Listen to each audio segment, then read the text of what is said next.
Hello everyone. तो चलिए आज का क्लास स्टार्ट करते हैं और आज का क्लास आपका एडजेक्टिव का नेक्स्ट पार्ट।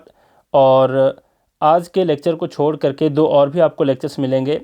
उसके बाद ये एडजेक्टिव चैप्टर आपका कंप्लीट हो जाता है।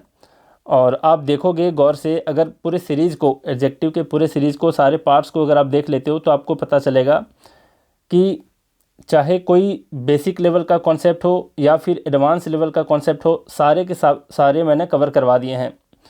और आप किसी भी एग्ज़ाम में इसके बाद चले जाओगे, एडजेक्टिव से क्वेश्चन पूछ देगा, आप आसानी से उसको हैंडल कर पाओगे। बस आपको क्या करना है, पूरे सीरीज़ को अच्छे ढंग से देखना है।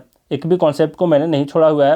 अब ज़रा बात करते हैं। देखो, टेलीग्राम पे जाना जो लोग नए हैं तो सर्च करना आप त्रिगीतम। ये सर्च करते हो आपको दो ग्रुप मिलता है इस नाम से, और त्रिगीतम फोरम के नाम से, फोरम क्लब के नाम से, और त्रिगीतम इंग्लिश यूट्यूब चैनल के नाम से, दोनों ही ज्वाइन हो सकते हो। अब ज़रा मैं बात करता हूँ कि जिनको मुझसे पर्सनल गाइडेंस चाहिए, आप इस नंबर पे व्हाट्सअप करोगे और सिंपल लिखोगे पर्सनल गाइडेंस। इसके लिए आपको कुछ पे भी करने होते हैं, बाकी आप दूसरे वीडियो में भी इसके बारे में देख सकते हो और यहाँ पर लिखा हुआ भी है। ठीक है, अब ज़रा बात करते हैं। देखो, यहाँ पर है कॉन्सेप्ट नंबर 38, 37 तक हम लोग देख चुके हैं पहले ही। अब इसमें हम लोग पढ़ेंगे मुख्य रूप से कि सीक्वेंस रिलेटेड कॉन्सेप्ट क्या होते हैं जो एडजेक्टिव से रिलेशन रखता है। तो यहाँ पर हम लोग देखेंगे सीक्वेंस रिलेटेड कॉन्सेप्ट क्या है। ज़रा देखो, सीक्वेंस में कैसे कैसे क्वेश्चंस पूछे जाते हैं और किस तरीके के होते हैं। यहाँ पर दिया हुआ है सीक्वेंस ऑफ नाउन फ्रेज। सबसे पहली बात समझो कि नाउन फ्रेज का मतलब होता क्या है। तो नाउन फ्रेज, पहले तो समझो कि फ्रेज का मतलब क्या होता है। तो फ्रेज जो होता है, एक ग्रुप ऑफ वर्ड्स को फ्रेज कहते हैं। क्या कहते हैं? ग्रुप ऑफ वर्ड्स को फ्रेज कहते हैं। ठीक है, और जब वो ग्रुप ऑफ वर्ड्स में मुख्य शब्द जो है, मुख्य वर्ड जो है, अगर नाउन रहे तो समझ आना उसको कहेंगे नाउन फ्रेज। अभी मैं एग्जांपल को लेकर के आपको समझाऊंगा और नीचे बहुत सारे एग्जांपल्स दिए हुए हैं, आप पूरे अच्छे से समझ जाओगे इसको। ठीक है, अब ज़रा बात करते हैं। देखो, ये तो आप समझ गए कि नाउन फ्रेज किसको कहते हैं, मतलब ऐसे ग्रुप ऑफ वर्ड्स जिसका मुख्य शब्द जो है वो नाउन होता है और बाकी शब्द इसी के बारे में डिस्क्राइब कर रहा होता है, तब उसको जाकर हम लोग कहते हैं नाउन फ्रेज। ठीक है, देखो यहाँ पर क्या है। अब सीक्वेंस में देखेंगे, नाउन फ्रेज में आपके डिटरमाइनर्स भी हो सकते हैं, एडजेक्टिव भी हो सकता है, मॉडिफायर हो सकता है, और खुद वो मेन नाउन हो सकता है। अब ज़रा एक एग्जांपल लेकर के मैं आपको बता देता हूँ। जैसे देखो, कोई भी एक एग्जांपल ले लो। जैसे मैं यहाँ पर कहूँ आपको कि सम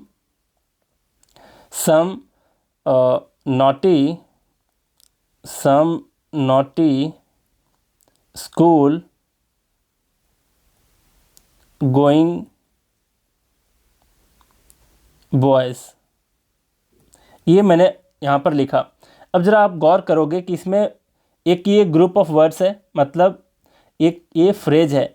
और नाउन फ्रेज कैसे समझेंगे, इसमें मुख्य शब्द जो है वो बॉयज़ है और इसी को डिस्क्राइब करने के लिए गोइंग यूज हुआ है, स्कूल यूज हुआ है, नॉटी यूज हुआ है और सम भी यूज हुआ है। तो आप एक तरह से देखोगे बॉयज़ को डिस्क्राइब करने के लिए ये सारे वर्ड्स आपके आए हुए हैं। ठीक है, तो ये जो फ्रेज है ये आपका नाउन फ्रेज है। अब ज़रा गौर करना, सम आपका क्या है? सम आपका डिटरमाइनर है। कैसे जानेंगे डिटरमाइनर है? मैं इसी लेक्चर में, मतलब एडजेक्टिव के ही सीरीज में, मैं दूसरे या तीसरे पार्ट में ही बता दिया हूँ कि डिटरमाइनर्स क्या होते हैं। जैसे ए, एंड, द, ये सारे जो वर्ड्स होते हैं आर्टिकल्स, इसको भी कहते हैं डिटरमाइनर, मतलब ये डिटरमाइनर के ही अंदर आता है आर्टिकल्स। कुछ ऐसे वर्ड्स होते हैं जो पोसेसिव केस के होते हैं, जैसे माई, योर, ये सारे वर्ड्स भी होते हैं डिटरमाइनर्स। और भी वर्ड्स आते हैं, जैसे इसमें कुछ संख्या को बताने के लिए या फिर क्वांटिटी को बताने के लिए कुछ वर्ड्स होते हैं। जैसे सम खुद ही हो गया है कि क्वांटिटी या फिर नंबर को बताने के लिए। और आप ऐसे भी कैसे, फ्यू है ना, फ्यू, लिटल, ये सारे जो वर्ड्स होते हैं ये सारे क्वांटिटी और नंबर्स को बताने वाले वर्ड्स होते हैं। तो ये सारी चीज़ों को कहते हैं हम लोग डिटरमाइनर, और इसका एक सेपरेट हम लोग चैप्टर भी देख सकते हैं। वैसे भी मैं पहले ही इसी एडजेक्टिव वाले सीरीज़ में पूरे अच्छे से डिस्कस किया हूँ इसको। अब यहाँ नॉटी क्या है? नॉटी है किसी बॉय के बारे में बता रहा है, ये मतलब विशेषता बता रहा है, तो ये एडजेक्टिव हो गया। अब हम लोग समझेंगे कि मॉडिफायर्स होता क्या है। तो नीचे भी पूरा डिस्क्राइब करके लिखा हुआ है कि मॉडिफायर एक्चुअली होता क्या है। तो मॉडिफायर हम लोग वैसे वर्ड्स को कहते हैं, या तो वो क्या होता है कि नाउन होता है या फिर वो वर्ब होता है, वर्ब होता है या फिर नाउन होता है। और वर्ब और नाउन होते हुए भी किसी नाउन की विशेषता बता रहा होता है या फिर किसी नाउन को डिस्क्राइब कर रहा होता है। जैसे मैं यहाँ पर बताऊँ आपको, बॉयज़ जो है एक नाउन है, यहाँ पर एक नाउन आया है। अब ज़रा गौर करना, गोइंग जो है एक वर्ब है ना, एक वर्ब है, मतलब वर्ब का फोर्थ फॉर्म है, इसको वर्ब का आईएनजी फॉर्म कहते हैं, कंटिन्यूअस फॉर्म कहते हैं इसको। फिर यहाँ पर स्कूल, स्कूल तो आपका नाउन हो गया। अब आप देख रहे हो कि बॉयज़ को डिस्क्राइब करने के लिए वर्ब का इस्तेमाल हुआ है और स्कूल का इस्तेमाल हुआ है, मतलब यहाँ पर आना चाहिए था सिर्फ क्या, एडजेक्टिव, लेकिन यहाँ पर वर्ब भी आ गए हैं और यहाँ पर नाउन भी आ गया है। इसके बावजूद भी इसको हम क्या करते हैं, कहते हैं कि ये जो है ये बॉयज़ को डिस्क्राइब करने के लिए इस्तेमाल किए गए हैं, स्कूल और गोइंग। भले ही ये एडजेक्टिव ना हो, लेकिन किसकी विशेषता बताने के लिए यूज हुआ है यहाँ पर, तो बॉयज़ मतलब नाउन की विशेषता बताने के लिए यूज हुआ है, भले ही यह एडजेक्टिव नहीं है। तो ऐसे शब्द जो एडजेक्टिव नहीं होते हैं, या तो वो नाउन होते हैं या तो वो वर्ब होते हैं, और किसी दूसरे नाउन की विशेषता बता रहे होते हैं, तब जाकर उस वैसे वर्ड्स को हम लोग क्या कहते हैं, मॉडिफायर्स कहते हैं। ठीक है, तो यहाँ पर आप देख रहे हो कि सम है डिटरमाइनर, नॉटी है क्या आपका एडजेक्टिव, स्कूल क्या है, नाउन है, मतलब नाउन मॉडिफायर है, गोइंग क्या है, ये वर्ब मॉडिफायर है, और ये है बॉयज़ जो नाउन है, मुख्य शब्द है इस पूरे फ्रेज का। इतना समझ रहे हो आप लोग। तो इस सीक्वेंस को देखना, जैसे मैं इसको उलट फेर करके अगर लिख देता, मान लो लिख देते सम स्कूल गोइंग नॉटी बॉयज़, तो भी आपके दिमाग में थोड़ा सा लग रहा होता कि ये ऑड लग रहा है पढ़ने में, नॉटी को पहले आना चाहिए था, है ना। मान लिया जाए यहाँ पर लिख देते सम स्कूल गोइंग नॉटी बॉयज़, तो वो गलत हो जाता। क्यों? क्योंकि सीक्वेंस में सबसे पहले यहाँ पर डिटरमाइनर के बाद आपका नॉटी आना चाहिए था एडजेक्टिव, उसके बाद मॉडिफायर्स आएंगे, मतलब स्कूल गोइंग आपका मॉडिफायर्स है। ठीक है, अब ज़रा आगे भी देखेंगे, इसके बारे में डिटेल देखेंगे, टेंशन मतलब, बस एक एग्जाम्पल यहाँ पर दिया था अभी। तो सीक्वेंस को ध्यान रखना है यहाँ पर कि सबसे पहली बात कि डिटरमाइनर आता है, फिर एडजेक्टिव आता है, उसके बाद मॉडिफायर्स आते हैं। मॉडिफायर्स में खुद नाउन भी हो सकता है या फिर वर्ब भी हो सकते हैं, और ये सारे किसी मेन नाउन को डिस्क्राइब कर रहा होता है। ठीक है, अब सेकेंड जो सीक्वेंस की बात आती है, यहाँ पर ध्यान देना कि मान लो इस एडजेक्टिव पार्ट में कोई दो एडजेक्टिव आ जाता और फिर दो से अधिक भी आ जाते, तो हम लोग नाउन के पहले कौन से एडजेक्टिव को रखेंगे।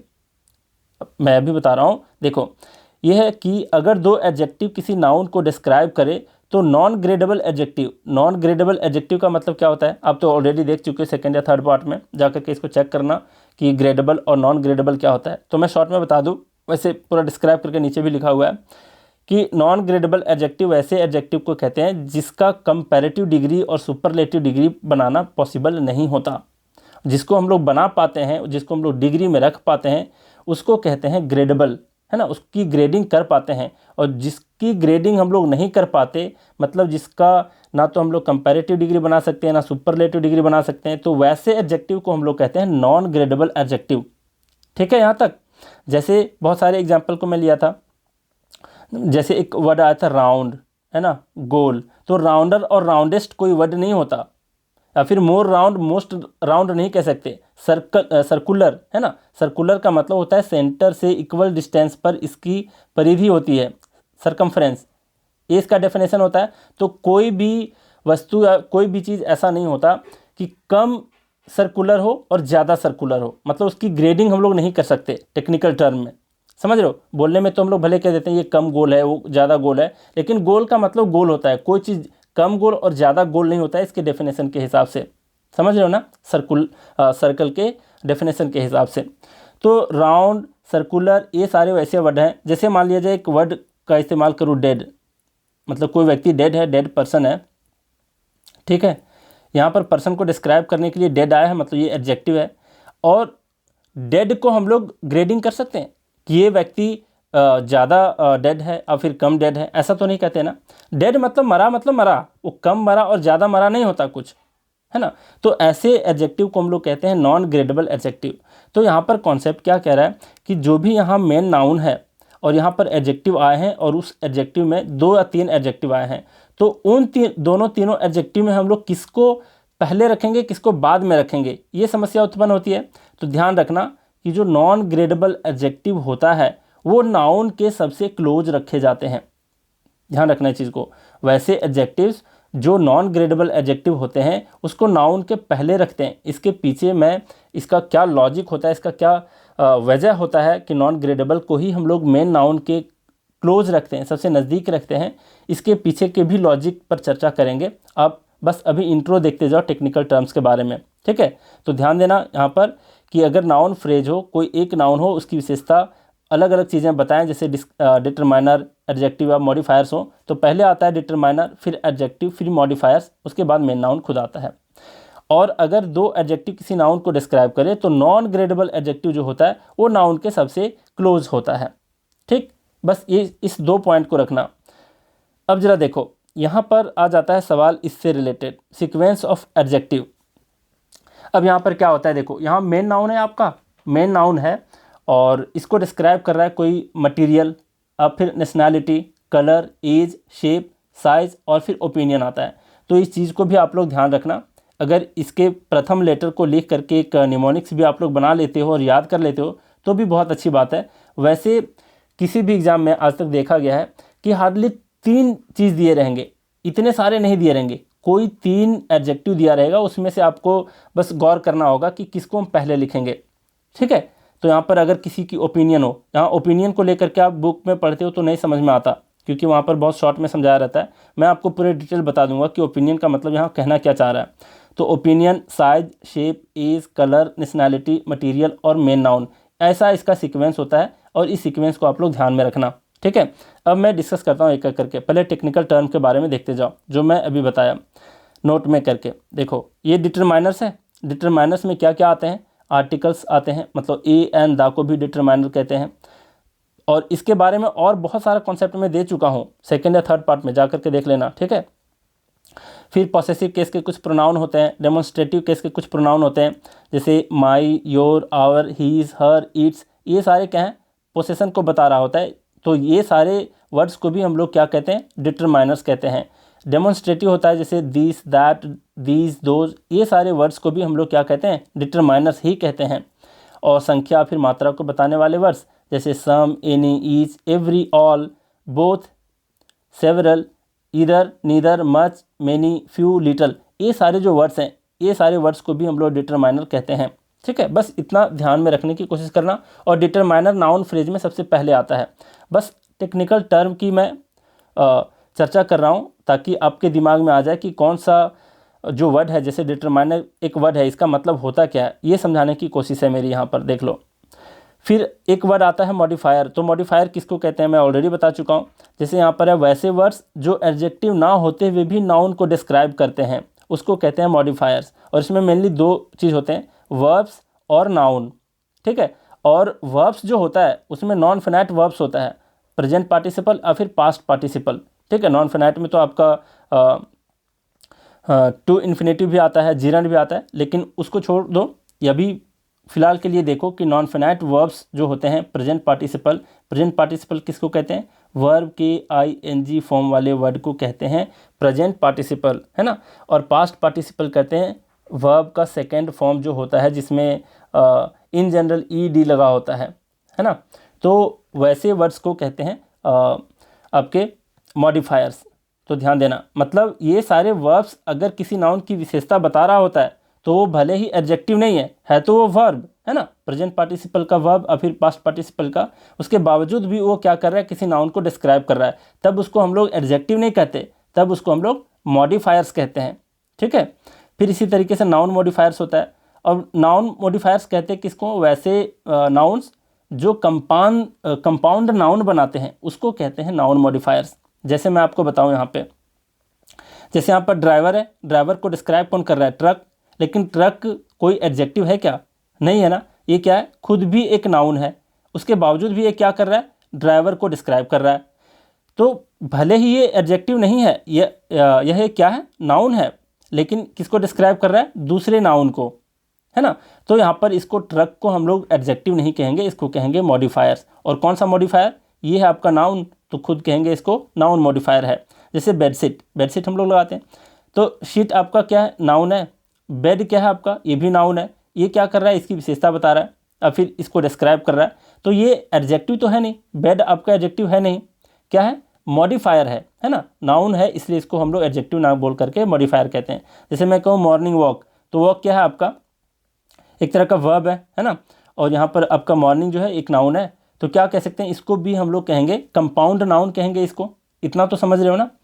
अब स्कूल बैग है, तो स्कूल क्या है, खुद एक नाउन है, बैग भी नाउन है, और ये नाउन होते हुए भी दूसरे नाउन की विशेषता बता रहा है, फिर उसको क्या कर रहा है, उसको डिस्क्राइब कर रहा है। तो इसको हम स्कूल को यहाँ पर एडजेक्टिव नहीं कहेंगे, इसको मॉडिफायर कहेंगे। तो इतनी बातें समझ में आ गई होंगी कि मॉडिफायर एक्चुअली होता क्या है। मान लिया जाए आज एक एडजेक्टिव, अब आप बचपन से एक चैप्टर पढ़ते आए हो, तो आप इससे चिर परिचित हो और आप न्यू नहीं हो इस वर्ड को लेकर के, लेकिन मॉडिफायर आप बचपन से नहीं पढ़ रहे, तो हो सकता है बहुत लोगों के लिए न्यू वर्ड हो, है ना। तो इसलिए मैं समझा देता हूँ कि इस टेक्निकल टर्म का मतलब होता क्या है। अब एक टर्म आता है आपका नॉन ग्रेडेबल एडजेक्टिव, और इसके बारे में मैं काफ़ी बार डिस्कस किया हूँ ताकि आप कभी कंफ्यूज ना करो। तो इसका मतलब है कि वैसे एडजेक्टिव जिसके डिग्रीज ऑफ कंपैरिजन नहीं बनाए जा सकते, है ना, क्योंकि ये अपने आप में एक हाईएस्ट डिग्री ऑफ क्वालिटी होता है, ना उससे कम होता है ना उससे ज़्यादा होता है, और इन्हें ग्रेड्स और डिग्रीज में नहीं बांटे जा सकते, है ना। मतलब कंपैरेटिव डिग्री सुपरलेटिव में हम लोग नहीं कर सकते, ग्रेडिंग नहीं कर सकते, इसलिए इसको नॉन ग्रेडेबल एडजेक्टिव कहते हैं। जैसे डेड हो गया, अभी अभी समझाया, चीफ, यूनिक, एक्सीलेंट, ये सारे जो वर्ड्स होते हैं, आप पिछले चैप्टर में भी जा करके देख लेना, मतलब एडजेक्टिव के सेकंड और थर्ड पार्ट को जा करके देख लेना, बहुत डिटेल में बताया हूँ, ठीक है। कोई आइडियल होता है तो होता है, वो मोर आइडियल और मोस्ट आइडियल नहीं होता। इसलिए ये सारे वर्ड्स को हम लोग क्या कहते हैं, ये सारे वर्ड्स को हम लोग और नॉन ग्रेडेबल एडजेक्टिव कहते हैं। और इससे रिलेटेड मैं अभी एक कॉन्सेप्ट बताया कि अगर दो एडजेक्टिव एक साथ किसी नाउन को डिस्क्राइब करे, तो जो नॉन ग्रेडेबल एडजेक्टिव होगा वो नाउन के सबसे नज़दीक होगा, ठीक है। इसके पीछे लॉजिक भी समझेंगे कि आखिर होता क्यों है। अब देखो एक्सरसाइज में 10 क्वेश्चंस में लिया हूँ यहाँ पर, ताकि आप सारे कुछ समझ जाओ, सीख जाओ। अब यहाँ पर ध्यान से देखना, यहाँ पर जो है फर्स्ट एग्जाम्पल देखो और इसको ट्राई करो, इसमें एरर है क्या। यहाँ पर बोला है कि Ramu uncle is a taxi expert driver. तो ऐसे सेंटेंस देखोगे तो हो सकता है पहली बार देख रहे हो तो आपको लग रहा होगा कि नहीं ये बिल्कुल सही है, लेकिन ये गलत है। कैसे गलत है ये मैं बताता हूँ। मैं अभी आपको क्या बताया कि लास्ट में क्या होगा, नाउन होगा, मेन नाउन, है ना। इसमें देखो टैक्सी भी आपका नाउन है और ड्राइवर भी आपका नाउन है। एक्सपर्ट क्या है आपका, एक एडजेक्टिव है ना, एक एडजेक्टिव है। एक्सपर्ट है, वो ड्राइवर की विशेषता बता रहा है, लेकिन ये जो टैक्सी है ये भी विशेषता बता रहा है, किसकी, ड्राइवर की, लेकिन ये नाउन है, एडजेक्टिव नहीं है। तो इसको क्या कहेंगे, इसको टैक्सी को एडजेक्टिव ना बोल करके इसको मॉडिफायर कह सकते हैं, ठीक है। अब ध्यान देना सीक्वेंस में क्या गड़बड़ है। ये अभी मैं बताया कि सबसे पहली बात कि मॉडिफायर डिटरमाइनर होगा, डिटरमाइनर यहाँ पर ये है, चलो ये अपने जगह पर करेक्ट है। सबसे लास्ट में ड्राइवर है जो मुख्य नाउन है यहाँ पर, है ना, ड्राइवर को ही डिस्क्राइब करने के लिए टैक्सी, एक्सपर्ट, ये सारे वर्ड्स आए हुए हैं। तो सबसे लास्ट में मेन नाउन होगा, करेक्ट है। यहाँ पर डिटरमाइनर करेक्ट है। एक्सपर्ट आपका एडजेक्टिव है और टैक्सी आपका नाउन है ना, मतलब मॉडिफायर है। तो मॉडिफायर सबसे क्या होता है, क्लोज होता है ड्राइवर का, है ना। तो यहाँ पर क्या करना होगा, टैक्सी को ड्राइवर के नज़दीक लिखना पड़ेगा। तो क्या लिखोगे यहाँ पर कि रामू इज अ, एन लिखना पड़ेगा क्योंकि एक्सपर्ट पहले आ जाएगा इससे, है ना। तो एन एक्सपर्ट टैक्सी ड्राइवर लिखोगे, समझना गौर से। अब जरा देखो, अब सवाल यहाँ पर आता है कि हम लोग मॉडिफायर को आखिर किसी नाउन के पहले क्यों लिखते हैं। तो समझने की कोशिश करना, ये जो मॉडिफायर्स होते हैं, खास करके नाउन मॉडिफायर्स जो होते हैं, वो एक कंपाउंड नाउन बनाता है। कंपाउंड नाउन का मतलब होता है कि उसको हम लोग ब्रेक करके नहीं लिख सकते, है ना, स्प्लिट करके उसको नहीं लिख सकते। जैसे टैक्सी ड्राइवर, इसको हम लोग बीच में किसी एडजेक्टिव को नहीं डाल सकते हैं, समझ रहे हो ना। जैसे स्कूल बैग में बोलूँ तो स्कूल बैग क्या है, एक कंपाउंड नाउन है, तो उसके बीच में हम लोग दूसरे एडजेक्टिव को नहीं घुसा सकते। जैसे मैं कहूँ कि स्कूल लेदर बैग, तो ये गलत हो जाएगा। क्या करना पड़ेगा, स्कूल बैग को एक साथ रखना पड़ेगा। तो यहाँ तक पूरा विश्वास है कि आप समझ गए होंगे अच्छे तरीके से, ठीक है। तो यहाँ पर क्या करना पड़ेगा आपको, टैक्सी ड्राइवर को एक साथ लिखना पड़ेगा। टैक्सी एक्सपर्ट ड्राइवर नहीं कहते हम लोग, कहते हैं एक्सपर्ट टैक्सी ड्राइवर, है ना। तो टैक्सी ड्राइवर को एक साथ लिखना पड़ेगा, इतना समझ गए। अब आगे चलो, देखो कॉन्सेप्ट क्या है। फिर यहाँ पर एक बार मैं लिख देता हूँ यहाँ पर कि पहले डिटरमाइनर होता है, फिर आपका एडजेक्टिव होता है, फिर आपका मॉडिफायर होता है, उसके बाद आपका मेन नाउन होता है, ठीक। अब हम लोग डिस्कस करते हैं। ये देख लिए, ये था डिटरमाइनर और एक्सपर्ट आपका एडजेक्टिव हो जाएगा यहाँ पर, टैक्सी आपका मॉडिफायर हो जाएगा और ड्राइवर आपका मेन नाउन खुद ही है। अब ज़रा देखो आगे, यहाँ पर है Garima went to buy a school leather bag for her niece. ठीक है, अपनी नीस के लिए क्या खरीदने गई? School leather bag. अब यहाँ पर क्या है, वो मुख्य रूप से खरीदने क्या गई है, स्कूल को या फिर लेदर को या फिर बैग को? वो मुख्य रूप से बैग को खरीदने गई है। तो बैग को खरीदने गई है मतलब यहाँ पर नाउन कौन है? बैग, मतलब मेन नाउन आपका बैग है। करेक्ट है यहाँ तक? अब यहाँ पर देखो दूसरी बात क्या है कि सबसे लास्ट में यही होगा बैग, ये तो सही है आपका। ये आपका क्या हो गया? ये आपका डिटरमाइनर है। चलिए फिर स्कूल, स्कूल क्या है आपका? नाउन है। और लेदर, लेदर को भी अगर देखोगे तो ये भी आपका नाउन होता है, लेदर भी आपका नाउन होता है ना। तो इसमें से हम लोग किसको रखेंगे? वो मुख्य रूप से क्या खरीदने गई थी? नाउन है ना, लेदर मतलब किसी मटेरियल का नाम दिया हुआ है, मटेरियल का नाम दिया हुआ है मतलब मटेरियल नाउन है ये, है ना। इसे वुडन कहते हैं, वुडन ब्लॉक कहते हैं, और फिर आयरन रॉड कहते हैं, स्टील रॉड कहते हैं। तो स्टील, आयरन, लेदर, वुडन, है ना, कॉटन, सिल्क, जिस चीज़ से कोई चीज़ बना हुआ होता है उसको कहते हैं मटेरियल नाउन, है ना। तो लेदर भी क्या है आपका? मटेरियल है, मतलब एक तरह से नाउन है। इतना तो जान रहे हो। अब जरा देखो, अब क्या करेंगे, कौन से नाउन को पहले रखेंगे? तो मैंने अभी बताया कि वो मुख्य रूप से क्या खरीदने गई थी? बैग खरीदने गई थी, तो ये सबसे लास्ट में होगा। अब वो स्कूल बैग खरीदने गई थी या फिर लेदर बैग खरीदने गई थी? अब प्रायोरिटी किसको दोगे? वो मुख्य रूप से स्कूल बैग खरीदने गई थी, वो लेदर बैग नहीं, क्योंकि उसका पर्पस था बैग को लाने का कि वो स्कूल जा सके उसकी नीस, है ना। तो स्कूल बैग खरीदते हो तो यहाँ पर लेदर बैग भी आपका कंपाउंड नाउन बनाता है और स्कूल बैग भी आपका क्या बनाता है? Compound noun. लेकिन हम लोग स्कूल बैग को प्रायोरिटी देंगे एक साथ रखने का। इतना तो समझ रहे हो क्यों, है ना? क्यों रखेंगे? क्योंकि उसका मेन पर्पस है, मान लिया जाए लेदर की बैग ना भी खरीदे तो उसकी नीस तो स्कूल जा सकती है ना, प्लास्टिक के बैग में भी। तो कहने का मतलब क्या है कि यहाँ पर स्कूल और लेदर में सबसे ज़्यादा प्रायोरिटी देंगे स्कूल को, कि स्कूल को सबसे नज़दीक रखेंगे बैग के साथ, है ना। तो यहाँ पर क्या लिखना पड़ेगा आपको कि Garima went to buy a leather school bag, leather school bag for her niece. ये होगा इसका आंसर। तो यहाँ से कंफ्यूज नहीं करना है आपको, ठीक है। अब यहाँ पर इसलिए आप कंफ्यूज कर सकते थे, जैसे मैंने अभी बताया था सीक्वेंस ऑफ एडजेक्टिव, और सीक्वेंस ऑफ एडजेक्टिव में क्या बताया कि सबसे पहली बात ओपिनियन, ओपिनियन को लिखना है, फिर साइज़ को लिखना है, फिर आपको शेप को लिखना है, फिर आपको येज को लिखना है, फिर कलर को लिखना है, फिर नेशनैलिटी को लिखना है, उसके बाद मटेरियल को लिखना है, उसके बाद खुद आपका नाउन होगा, है ना। तो नाउन यहाँ पर बैग था और मटेरियल इसके सबसे नज़दीक आ जाता है लेदर, तब इससे आप कंफ्यूज कर सकते थे। लेकिन मैंने बताया कि कंपाउंड नाउन जो होता है उसको ब्रेक नहीं कर सकते, उसको स्प्लिट नहीं कर सकते। तो कंपाउंड नाउन यहाँ पर लेदर बैग भी होता है और स्कूल बैग भी होता है, लेकिन प्रायोरिटी देंगे स्कूल बैग को रखने का। क्यों?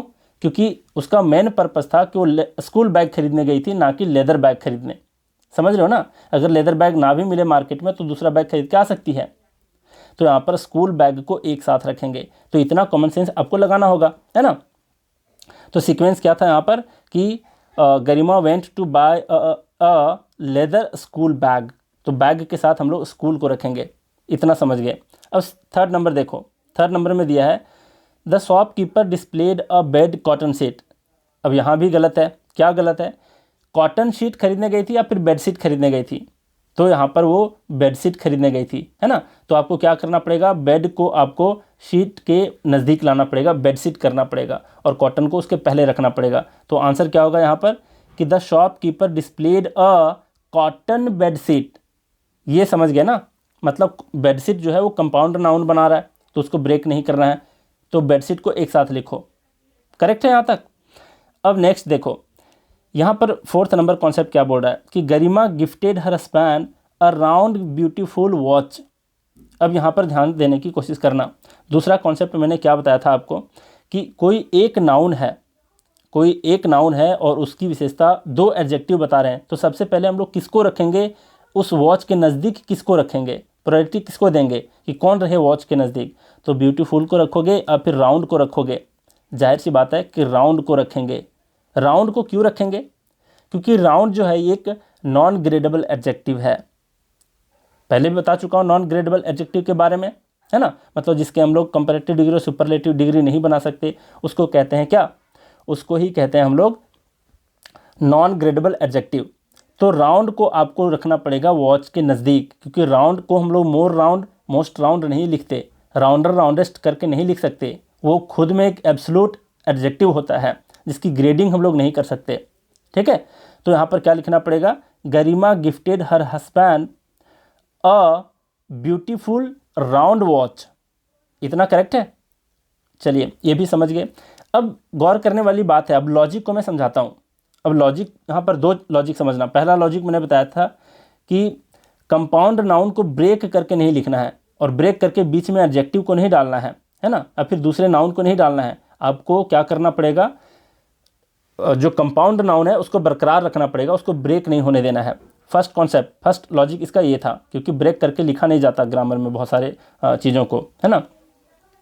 अब जरा देखो, अब एक दूसरा जो लॉजिक है यहाँ पर कि नॉन ग्रेडेबल एडजेक्टिव को हम लोग क्यों रखते हैं नाउन के सबसे नज़दीक। तो नाउन के सबसे नज़दीक हम लोग वही एडजेक्टिव को रखते हैं जो परमानेंट टाइप की क्वालिटी को बताए। ध्यान से समझना, यहाँ पर इस सीक्वेंस पे आ जाओ, ऊपर में जो मैं लिखा हूँ इस पर ध्यान दो। यहाँ पर ये लिखा हूँ कि पहले ओपिनियन होता है, फिर साइज, शेप, एज, फिर कलर, फिर नेशनैलिटी, फिर मटेरियल और फिर नाउन आता है। सबसे लास्ट में नाउन है, क्योंकि नाउन की विशेषता ये सारे बताएंगे, ये तो क्लियर है। अब सबसे परमानेंट टाइप का अगर इसमें देखोगे तो वो होता है मटेरियल, है ना। सबसे ज़्यादा परमानेंट ये सारे क्वालिटीज़ में मटेरियल होता है। मान लिया जाए कोई लेदर का बैग है, तो वो लेदर का बना है, वो सबसे ज़्यादा क्या है, परमानेंट फैक्ट है एक उसका कि वो लेदर का ही है ना। और फिर स्टील का कोई रॉड है तो स्टील का ही रॉड है। तो उस चीज़, वो जो स्टील बता रहा है, लेदर बता रहा है, वुडन ब्लॉक जो बता रहा है वुड का बना हुआ होना, ये बता रहा है उसके परमानेंट क्वालिटी को। तो जो सबसे ज़्यादा परमानेंट टाइप की क्वालिटी को बताए वो उसको क्या करेंगे, नाउन के सबसे पहले रखा जाता है। तो इसी तरीके से जो राउंड है यहाँ पर फोर्थ नंबर में आ जाओ कि राउंड है और ब्यूटीफुल है, तो राउंड जो है ये सबसे परमानेंट टाइप के क्वालिटी को बता रहा है, इसलिए ब्यूटीफुल को पहले रखेंगे और वॉच से सबसे नज़दीक रखेंगे राउंड को, है ना। तो जितने भी नॉन ग्रेडेबल एडजेक्टिव होते हैं वो परमानेंट टाइप के क्वालिटीज़ होते हैं एक तरह से, है ना। उसकी ग्रेडिंग हम लोग नहीं करते, वो खुद में एक एब्सोल्यूट होता है। तो इतने बातों को आप समझ गए। अब एक्स्ट्रा पॉइंट यहाँ पर ध्यान में क्या रखनी है आपको कि जो ओपिनियन है, ओपिनियन जो है ये सबसे पहले रखा गया है, लिस्ट में सबसे पहले को रखा गया है। ये क्यों पता है, क्योंकि ओपिनियन जो है वो मेरे ओपिनियन और आपके ओपिनियन जो है वैरी कर सकते हैं, और इसमें सबसे ज़्यादा अगर कोई क्वालिटी, सबसे ज़्यादा क्वालिटी जो है वो वैरी करता है तो होता है ओपिनियन। इसलिए सबसे पहले हम लोग इस पूरे लिस्ट में, इस पूरे सीक्वेंस में ओपिनियन को सबसे पहले रखें। जैसे मैं आपको एक एग्जांपल बताता हूँ। मान लिया जाए आपके पिताजी आपके लिए एक गिफ्ट खरीदे, ठीक है, और वो गिफ्ट जो है वो प्लास्टिक की है, और आप कह सकते हो कि नहीं ये बहुत ही बैड टॉय है आपके लिए, ये टॉय जो है ये आपका सबसे बैड टॉय है, ये खिलौना जो है वो क्या है, बहुत ही ज़्यादा बैड है। लेकिन वही किसी गरीब बच्चे को दे दो उस खिलौने को, तो उसको लगेगा नहीं ये बहुत ही ज़्यादा क्या है, गुड टॉय है, उसके लिए बहुत अच्छा है ना। तो ये वैरी कर गया, मतलब आपका ओपिनियन है कि ये बैड है, लेकिन किसी दूसरे बच्चे के लिए ओपिनियन है कि नहीं ये गुड है। तो बैड और गुड यहाँ पर किस चीज़ को बता रहा है, ओपिनियन को बता रहा है। तो हम कहेंगे कि बैड और गुड है, सो ओपिनियन को बताने वाले एडजेक्टिव्स हैं, ठीक है। एक एग्जांपल ये दिया, दूसरे एग्जांपल ले लो। जैसे देखो, जैसे मैं कहूँ कि कोई बैग है लेदर का बना है और फिर प्लास्टिक का बना है, ठीक है, लेदर बैग और फिर प्लास्टिक बैग। तो क्या लेदर जो है वो किसी की ओपिनियन है? नहीं है ना, ये किसी की ओपिनियन नहीं है, ये मटेरियल को बता रहा है। इतना समझ रहे हो कैसे फ़र्क करेंगे ओपिनियन के बीच। मान लिया जाए दूसरे एग्जांपल को हम लोग क्या ले सकते हैं यहाँ पर,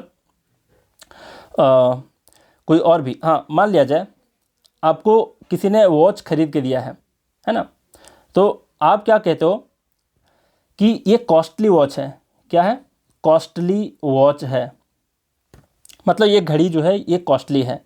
तो हो सकता है ये आपके लिए कॉस्टली है, लेकिन बहुत बड़े बड़े सेलिब्रिटी हैं, हो सकता है वो करोड़ों के घड़ी पहनते हो, तो उसके लिए हो सकता है ये चीप है ना, मतलब कॉस्टली नहीं है। तो कॉस्टली यहाँ पर क्या है, एक तरह का ओपिनियन है, आपके लिए वो वैरी कर सकता है, दूसरे के लिए भी वैरी कर सकता है। तो जो वेरिएबल टाइप के एडजेक्टिव होते हैं उसको कहते हैं ओपिनियन बताने वाले एडजेक्टिव। तो जो वैरी करते हैं, जो अपने नेचर में वैरी करते हैं, उसको सबसे पहले रखते हैं। और जो वैरी नहीं करते, जो परमानेंट टाइप के होते हैं, जैसे मटेरियल नाउन, जो खुद में एक नाउन है लेकिन वो मटेरियल को बता रहा होता है, तो सबसे ज़्यादा परमानेंट है, इसलिए नाउन के सबसे पहले रखते हैं मटेरियल को। और यहाँ पर इस सीक्वेंस में सबसे पहले ओपिनियन को इसलिए रखते हैं क्योंकि ये सबसे ज़्यादा वैरी करता है। तो यहाँ पर पॉइंट क्या है, यहाँ पर कॉन्सेप्ट क्या है कि जो मुख्य नाउन होता है जिसकी विशेषता बताने के लिए बहुत सारे एडजेक्टिव होते हैं या फिर नाउन मॉडिफायर जो भी होते हैं, उसमें नाउन के करीब सबसे क्लोजेस्ट हम लोग उसी को रखेंगे जो एक परमानेंट टाइप की क्वालिटी को बताए। करेक्ट है यहाँ तक? और जो परमानेंट टाइप की क्वालिटी नहीं है, वेरिएबल टाइप की क्वालिटी है, वो इस सीक्वेंस में पहले आएंगे, नाउन के नज़दीक नहीं, नाउन से सबसे दूर में रखेंगे। इतना समझ गया आप लोग? ठीक है, एक बार फिर से मैं यहाँ पर लिख देता हूँ कि क्या क्या मैंने बताया। सबसे पहली बात, आपको ओपिनियन को लिखना है, जैसे गुड है, बैड है, कॉस्टली है, चीप है ना, ये सारे वर्ड्स को हम लोग क्या कहेंगे, ओपिनियन कहते हैं। मान लिया जाए आपको कोई चीज़, एक मैं देता हूँ एग्जाम्पल और, जैसे कंफ्यूज ना करो इसलिए। मान लिया जाए किसी ने आपको एक हॉट फूड प्रोवाइड किया है ना, सर्व किया है, तो ये जो हॉट है इसको हम लोग बोल सकते हैं ओपिनियन। अब आप लोग सोचो और बताओ, हॉट जो है वो ओपिनियन हो सकता है? नहीं हो सकता। क्यों? क्योंकि हॉट जो है ये आपके लिए भी गर्म है, तो दूसरे व्यक्ति भी अगर इसको छूता है तो उसको भी हॉट ही लगेगा। समझ रहे हो ना? कोई इंसान जो है वो लोहे का बना नहीं होता कि उसको कम हॉट लगेगा, तो ये ओपिनियन आपका नहीं हो सकता। समझ रहे हो क्या कहने का मतलब है? तो गुड, बैड, कॉस्टली, चीप, ये सारे जो वर्ड्स होते हैं वो ओपिनियन होते हैं। तो समझ गए कि ओपिनियन जो है वो वेरिएबल हो सकते हैं पर्सन टू पर्सन, इसलिए हम लोग मेन नाउन के सबसे ज़्यादा दूर रखते हैं ओपिनियन को, और सबसे ज़्यादा क्लोज हम लोग किसको रखते हैं, मटीरियल को, है ना। और यहाँ पर आपका मेन नाउन आता है सबसे लास्ट में, और यहाँ पर मटीरियल इसके सबसे नज़दीक होता है, ओपिनियन सबसे दूर होता है, इस चीज़ को ध्यान रखना। फिर आपका साइज आता है, फिर आपका शेप आता है, फिर आपका एज आता है, फिर आपका कलर आता है, और उसके बाद नेशनैलिटी आता है ना, कि नेशनैलिटी मतलब चाइनीज़, है ना, जापानीज़, इंडियन, अमेरिकन, ये सारे। तो इतना ध्यान में रखना आप लोग। मटेरियल के बाद अगर सबसे ज़्यादा कुछ परमानेंट होता है तो नेशनैलिटी होता है, इस चीज़ को भी ध्यान रखना। फिर कलर होता है, फिर एज होता है, फिर शेप होता है, फिर साइज होता है। शेप बदला जा सकता है मारपीट करके, साइज जो है वो छोटा बड़ा हम कर सकते हैं, इसलिए इसको सबसे दूर में रखा गया साइज और शेप को। फिर एज आ गया आपका, फिर कलर और फिर नेशनैलिटी। ठीक है, इस सीक्वेंस को ध्यान में रखने की कोशिश करना। अब जरा हम लोग आगे बढ़ते हैं अगले कॉन्सेप्ट की ओर। देखो, कॉन्सेप्ट नहीं, अगले क्वेश्चन की तरफ। ये मैंने बता दिया था किसको, Garima gifted her husband a beautiful round watch होगा, है ना। क्यों? क्योंकि दो क्वालिटी है यहाँ पर वॉच को बताने के लिए, राउंड और ब्यूटीफुल। इसमें से राउंड जो है वो नॉन ग्रेडेबल एडजेक्टिव है, और नाउन जो है नॉन ग्रेडेबल एडजेक्टिव है, और ब्यूटीफुल जो है ये वेरिएबल हो सकता है, किसी के लिए कम ब्यूटीफुल, किसी के लिए ज़्यादा ब्यूटीफुल, है ना। और दूसरी बात कि ये ग्रेडेबल है ब्यूटीफुल। क्यों? क्योंकि इसके हम लोग ग्रेडिंग करते हैं, इसको हम लोग डिग्री में लिखते हैं, मोर ब्यूटीफुल, मोस्ट ब्यूटीफुल लिखते हैं कि नहीं। तो इसलिए इसको दूर रखेंगे, और नाउन और राउंड को क्या करेंगे, वॉच से सबसे नज़दीकी रखेंगे। यहाँ तक क्लियर है? नेक्स्ट आपका देखो, यहाँ पर है she bought a digital costly board to teach her students.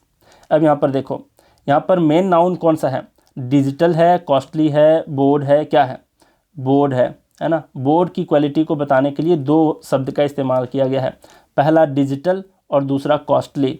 अब आपको बताना है इन दोनों वर्ड में सबसे पहले कौन होगा। तो मैंने अभी बताया कि वैसे दो क्वालिटी अगर बता रहे हैं किसी एक नाउन के, तो जो नॉन ग्रेडेबल होता है वो हम उस नाउन के सबसे नज़दीक रखेंगे, है ना। अब ज़रा देखो, कॉस्टली जो है ये क्या है आपका, ये भी एक एडजेक्टिव है ना। और डिजिटल है, ये भी एडजेक्टिव है। अभी एल वाई देख करके यहाँ ये मत बोल देना कि ये क्या है, एडवर्ब है, ऐसा कुछ नहीं बोल देना, ठीक है। देखो, वैसे एडवर्ब भी है लेकिन एडजेक्टिव भी है। देखो यहाँ पर, अब डिजिटल है, यहाँ पे डिजिटल जो है हम लोग कह सकते हैं कि मोर डिजिटल, मोस्ट डिजिटल, ऐसे तो नहीं कह सकते। अब फिर ई आर जोड़ करके कंपैरेटिव डिग्री बना दें, अब फिर EST जोड़ करके हम लोग इसको सुपरलेटिव डिग्री बना दें, ऐसा तो नहीं करते ना। डिजिटल मतलब क्या है कि नॉन ग्रेडेबल एडजेक्टिव है, उसको हम लोग कंपैरेटिव डिग्री और सुपरलेटिव डिग्री में नहीं लिखते। तो ये जब नॉन ग्रेडेबल एडजेक्टिव है, और कॉस्टली जो है वे ग्रेडेबल है, मतलब कॉस्टलियर और कॉस्टलीस्ट ऐसा भी इस्तेमाल करते हैं। तो जाहिर सी बात है कि डिजिटल जो है वो नॉन ग्रेडेबल एडजेक्टिव है, इसलिए इसको हम लोग बोर्ड मतलब इस नाउन के पहले रखेंगे। क्लियर है? तो क्या लिखेंगे यहाँ पर, she bought a costly digital board to teach her students. मुझे उम्मीद है पूरा कॉन्सेप्ट क्लियर है, ठीक है। नेक्स्ट देखो यहाँ पर दिया she was carrying a leather costly bag. अब यहाँ पर बता दो कौन सा होगा, लेदर होगा या फिर कॉस्टली होगा। तो हम लोग यहाँ पर देखें कि मटेरियल जो है वो सबसे नज़दीक होता है मेन नाउन के। ऊपर में देखो, ऊपर में यहाँ समझा रहा हूँ, मटेरियल जो है ये मेन नाउन के नज़दीक होता है। तो यहाँ पर लेदर है और यहाँ पर कॉस्टली है। और कॉस्टली जो है हो सकता है आपके लिए ज़्यादा कॉस्टली हो और दूसरे के लिए चीप हो, है ना, सस्ते हो। तो कॉस्टली जो है ये ओपिनियन को बता रहा है, तो ओपिनियन को उस नाउन से सबसे दूर रखेंगे इस सीक्वेंस में, देख लो ऊपर, है ना, और मटेरियल को सबसे नज़दीक रखेंगे। तो मटेरियल को ना यहाँ पर लेदर है, तो यहाँ क्या लिखेंगे, she was carrying a costly leather bag. Clear. तो यहाँ लिखेंगे she was carrying a costly leather bag. Next है यहाँ पर देखो क्या, यहाँ पर बोला है she was carrying a school brown big leather costly bag. अब मैंने यहाँ 3-4 को इंक्लूड कर दिया है। वैसे आपके एग्ज़ाम में ध्यान देना, आपके एग्ज़ाम में 2 से ज़्यादा नहीं पूछा जाएगा। मतलब अगर 2 का सीक्वेंस गड़बड़ करके दिया रहेगा, हार्डली किसी एग्जाम में, रेयरली आपको देखने को मिलेगा जिसमें 3 एडजेक्टिव ऐसे होते हैं जिसके सीक्वेंस को लेकर के क्वेश्चन पूछा जाता है। लेकिन इन जनरल 2 ही देखे गए हैं, ठीक है। इससे ज़्यादा पूछना भी नहीं चाहिए और पूछा भी नहीं जाता। लेकिन समझाने के लिए मैं यहाँ पर लिया हूँ बहुत लंबे लंबे सेंटेंस को। देखो यहाँ पर बोला she was carrying a school bag. तो यहाँ पर हम लोग क्या देख रहे हैं, बैग है जो कि एक मेन नाउन है ना। अब सबसे पहले आपको ध्यान क्या देना है कि इसमें से कोई कंपाउंड नाउन को बना रहा है क्या। जी हाँ, बिल्कुल बना रहा है। तो वो कंपाउंड नाउन किसके साथ बना रहा है, स्कूल के साथ बना रहा है ना। स्कूल बैग कहते हैं हम लोग। तो यहाँ पर क्या करेंगे, इस स्कूल को इस बैग के नज़दीक लाएंगे। फिर आप लोग देख रहे हो कि कॉस्टली जो है ये आपके लिए कॉस्टली है, दूसरे के लिए हो सकता है कॉस्टली ना हो। तो कॉस्टली ऐसा एडजेक्टिव है जो किसी की ओपिनियन को बता रहा है। ये वेरिएबल है, सबसे ज़्यादा वेरिएबल है। तो क्या करेंगे, सबसे दूर में रखेंगे हम लोग, यहाँ सबसे दूर में रखेंगे किसको, ओपिनियन को। तो कॉस्टली आपका ओपिनियन बताने वाला एडजेक्टिव है जिसको हम लोग सबसे दूर रखेंगे। स्कूल जो है, स्कूल बैग आपका एक कंपाउंड नाउन बना रहा है जिसको हम लोग एक साथ रखेंगे, ठीक है। तो यहाँ पर मैं लिखते जाता हूँ। यहाँ पर मैंने लिख दिया, देखो यहाँ पर मैं लिख दे रहा हूँ, ये है बैग आपका, ये है बैग जो सबसे लास्ट में होगा क्योंकि मेन नाउन है, यही है। फिर इसके साथ आपका स्कूल आने वाला है ना, स्कूल आएगा क्योंकि कंपाउंड नाउन बना रहा है। और सबसे दूर में इधर रखेंगे कॉस्टली को, क्यों, क्योंकि ये ओपिनियन को बता रहा है। इस सीक्वेंस में देख रहे हैं सबसे ज़्यादा ओपिनियन को ही दूर में रखा गया है। तो ये कॉस्टली हो गया आपका। फिर आपका क्या आता है, फिर बच जाता है आपका ब्राउन बिग लेदर। अब लेदर सबसे लास्ट में होगा, क्यों, क्योंकि ये मटेरियल को बता रहा होता है। इस सीक्वेंस में देख लो ऊपर में ये मटेरियल सबसे नज़दीक होता है, तो मटेरियल को रखो तो ये लेदर का बना हुआ है, ठीक है। यहाँ लेदर होगा तो लिखेंगे लेदर स्कूल बैग। फिर आपका ब्राउन आ गया और बिग आ गया। तो हम लोग देख रहे हैं कि इस सीक्वेंस में जो साइज होता है, बिग स्मॉल, ये सारे साइज को बताते हैं। तो सबसे पहले लिखेंगे इसको, तो बिग को यहाँ लिखो। और फिर आपका ब्राउन कलर होता है, उसके बाद आया है सीक्वेंस में, तो कलर को लिखो। तो यहाँ पर क्या होगा, ब्राउन, ठीक है। तो क्या होगा इसका answer, she was carrying a costly big brown leather school bag, ठीक है। फिर से पढ़ देता हूँ, she was carrying a costly big brown leather school bag. ये इसका सीक्वेंस करेक्ट होगा। यहाँ तक क्लियर। अब मैं सबको थोड़ा सा मिटा रहा हूँ, देखते जाओ नेक्स्ट क्वेश्चन की तरफ।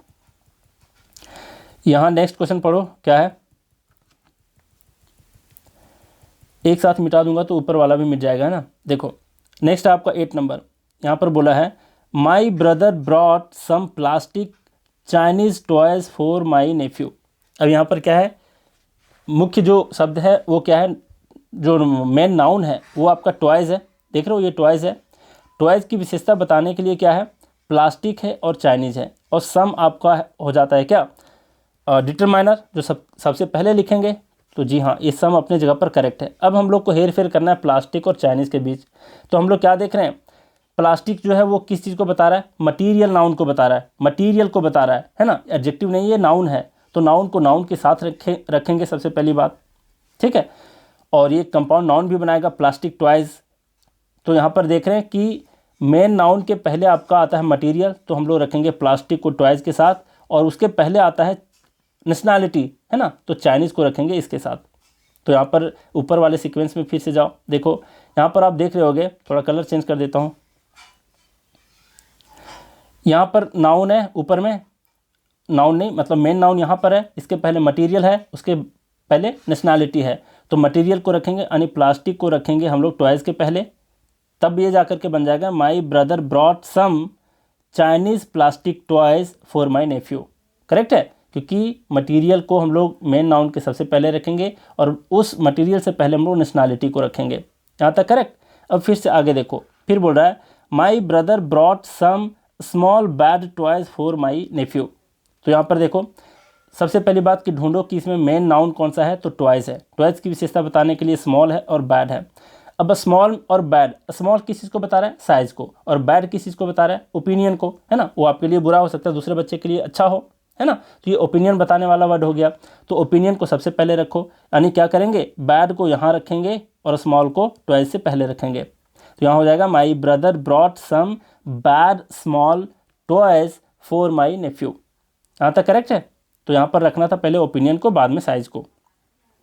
फिर आखिरी क्वेश्चन देखो, यहाँ पर है my brother brought some plastic small red bad Chinese toys for my nephew.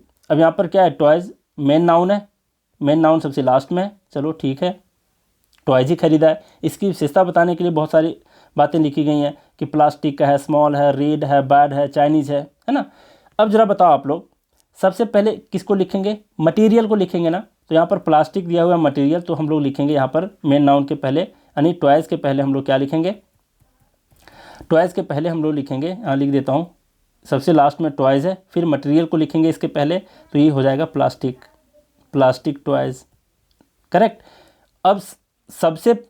अब दूसरी बात पे क्या ध्यान देना है कि बैड बोला है, बैड मतलब बुरा है, काफ़ी ख़राब है, तो बैड ओपिनियन है किसी का, तो बैड को सबसे दूर में रखो यहाँ पर, ठीक है, मेन नाउन से सबसे दूर में रखो बैड को। तो बैड हो गया यहाँ पर और प्लास्टिक हो गया। फिर आपका आ जाता है स्मॉल और रेड और फिर चाइनीज़। अब देख रहे हैं प्लास्टिक के पहले हम लोग क्या लिखेंगे, मतलब मटेरियल के पहले नेशनैलिटी को लिखेंगे, तो यहाँ पर आपको लिखना पड़ेगा चाइनीज़, ठीक। तो यहाँ पर लिख दिया चाइनीज़ प्लास्टिक टॉयज़, ये करेक्ट है, मतलब नेशनैलिटी फिर मटेरियल फिर मेन नाउन। फिर बच क्या जाता है, चाइनीज़ भी आपका हो गया, है ना, और प्लास्टिक भी हो गया। अब स्मॉल और रेड बच जाता है, तो स्मॉल और रेड में हम लोग सबसे पहले लिखते हैं साइज़ को, मतलब स्मॉल को, फिर लिखते हैं कलर को, ठीक है, रेड को। तब इसका आंसर क्या होगा, my brother brought some bad small red Chinese plastic toys. ये इसका क्या होगा, आंसर होगा। तो बस समझाने के लिए सारे लंबे लंबे एग्जाम्पल्स को मैंने लिया हुआ है। बाकी ध्यान क्या देना है कि हार्डली 3 एडजेक्टिव वहाँ पर दिए रहेंगे, जिसमें आपको सेलेक्ट करना होता है कि कौन किससे पहले रहने वाला है। और इसका क्लू मैं बता दिया हूँ कि जो सबसे ज़्यादा परमानेंट टाइप का क्वालिटी होता है उसको हम लोग मेन नाउन के सबसे करीब रखते हैं। तो यहाँ पर ध्यान देना कि सबसे करीब रखेंगे। सबसे पहली बात ध्यान देंगे कि कंपाउंड नाउन ब्रेक नहीं होना चाहिए, तो मेन नाउन के पहले एक कंपाउंड नाउन आना चाहिए। अगर फिर वहाँ पर मटेरियल दिया है तो मटेरियल होगा उस कंपाउंड नाउन से पहले, ये भी करेक्ट। उसके बाद जो सबसे ज़्यादा परमानेंट को बताता है वो नेशनैलिटी को बताता है, और सबसे कम परमानेंट टाइप की क्वालिटी है वो होता है किसी की ओपिनियन, ये वैरी करते रहता है, इसलिए सबसे इसको दूर रखते हैं। तो इतने तो आपके खुद याद हो गए कि मटेरियल नाउन के सबसे पहले करीब सबसे ज़्यादा रखेंगे दूसरे नाउन को जो उसके साथ कंपाउंड बनाता हो और जो नेसेसरी हो, है ना, जैसे स्कूल बैग, ना कि लेदर बैग, है ना। लेदर और स्कूल एक साथ रहे तो स्कूल बैग को प्रायोरिटी देंगे, क्योंकि कोई भी व्यक्ति अगर बैग को खरीदता है, कैरी करता है, तो स्कूल बैग होता है, कॉलेज बैग होता है ना, बाद में लेदर को प्रायोरिटी देते हैं। तो कंपाउंड नाउन को बनाने के लिए हम लोग क्या करेंगे, मेन नाउन से पहले दूसरे नाउन को रखेंगे जो कंपाउंड नाउन बनाए, फिर उसके पहले मटेरियल को रखेंगे, ये ज़्यादा परमानेंट होता है नेशनैलिटी से भी, फिर नेशनैलिटी को रखेंगे। तो यहाँ पर तो यही याद हो गया आपके कि मेन नाउन के पहले कंपाउंड नाउन बनाने वाले वर्ड, फिर उसके पहले रखेंगे मटेरियल, फिर नाउन, फिर नेशनैलिटी, है ना, और सबसे दूर रखेंगे ओपिनियन को। बीच में बन जाता है SSAC, मतलब साइज, शेप और एज और कलर, है ना। तो इसको भी ध्यान रख लो, पहले साइज को लिखेंगे, फिर शेप को, फिर एज को, फिर कलर को। मतलब इस चारों को आप ध्यान में रख सकते हो, बाकी तो ये खुद ही याद हो गए कि ओपिनियन सबसे कम होता है परमानेंट टाइप की क्वालिटी, तो सबसे दूर रखेंगे। मटेरियल सबसे नज़दीक होता है, क्यों, क्योंकि वो सबसे ज़्यादा परमानेंट टाइप की क्वालिटी को बताए। फिर वो जो नेशनैलिटी है वो होता है परमानेंट टाइप के। तो इतने तो याद हो गए आपके, है ना। और फिर एक एक्स्ट्रा कॉन्सेप्ट मैंने बताया था कि अगर 2 क्वालिटी हो, 2 एडजेक्टिव बता रहे हो किसी एक नाउन की विशेषता, तो उसमें जो नॉन ग्रेडेबल टाइप के होते हैं, जो एब्सोल्यूट एडजेक्टिव जिसको कहते हैं, जो परमानेंट टाइप के एडजेक्टिव होते हैं, उसको रखेंगे हम लोग मेन नाउन के पहले। और जो ग्रेडेबल होता है, जिसकी ग्रेडिंग हम लोग करते हैं, मतलब मोर और मोस्ट लगा करके, या फिर जो ER EST जोड़ करके हम लोग सुपरलेटिव बनाते हैं और कंपैरेटिव जो बनाते हैं, उसको कहते हैं ग्रेडेबल एडजेक्टिव। तो उसको हम लोग पहले रखेंगे। और नाउन के सबसे ज़्यादा करीब किसको रखेंगे? नॉन ग्रेडेबल एडजेक्टिव को। इतने सारे कॉन्सेप्ट को मैंने आज बताया है। एक बार फिर से मैं आपको रिवाइज़ करा देता हूँ, यहाँ पर देख लो, ताकि आप कंफ्यूज ना करो। यहाँ पर मैंने बताया 3 कॉन्सेप्ट को। यहाँ पर कि नाउन फ्रेज मतलब मुख्य जो वर्ड है वो नाउन होता है। कैसे होता है सब कुछ समझ गए।